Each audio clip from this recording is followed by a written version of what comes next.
पालघर जिल्ह्यात कालपासून पावसाने जोर पकडला असून जिल्ह्यात मुसळधार पावसाने हजेरी लावली आहे। सध्याही पाऊस सुरू असून या पावसामुळे ठिकठिकाणी सखल भागात पाणी साचलंय।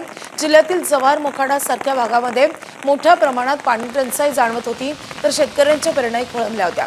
सध्या चांगला पाऊस होत असल्याने पाणी टंचाईचे संकट मिटण्याची शक्यता निर्माण झाली आहे। त्याचप्रमाणे खोळंबलेल्या पेरण्या सुरू झाल्यात। आढावा घेतलेला आमचे प्रतिनिधी संतोष पाटील यांनी। पालघर जिल्ह्यात कालपासून जो पाऊस आहे तो सातत्याने सुरू आहे। रात्री मुसळधार पाऊस पालघर जिल्ह्यामध्ये कोसळला आणि त्याचाच परिणाम आपण पाहू शकतो की आपण जिथे आता आहोत तिथे जी भात शेती आहे ती अगदी शेतं आहेत ते तुडुंब भरलेले आहेत। अगदी कालपासून हा पाऊस सुरू आहे। एकूणच पाहायला गेलं तर गेल्या काही दिवसापासून जो हलका पाऊस होता तो पडत होता। मान्सून आल्यानंतर हा पाऊस जो आहे तो हलका होता। आता या पावसाने जोर पकडलेला आहे। आजही पाऊस आहे तो मुसळधार पडण्याची शक्यता हवामान खात्याने वर्तवलेली आहे। एकूणच पाहायला गेलं तर गेले काही दिवस मोठ्या प्रमाणात जव्हार मोखाडासारखा भाग आहे तिकडे पाणी टंचाई जाणवत होती, तर शेतकऱ्यांच्या पेरण्या आहेत त्या खोळंबल्या होत्या।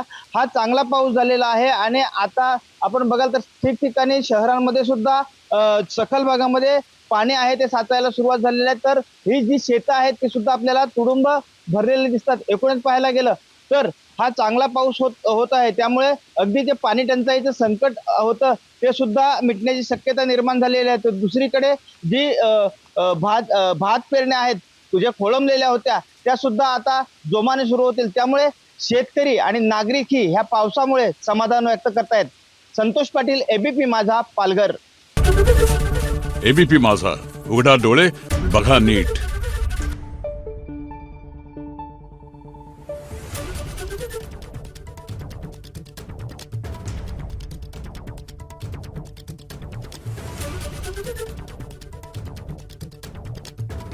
Thank you.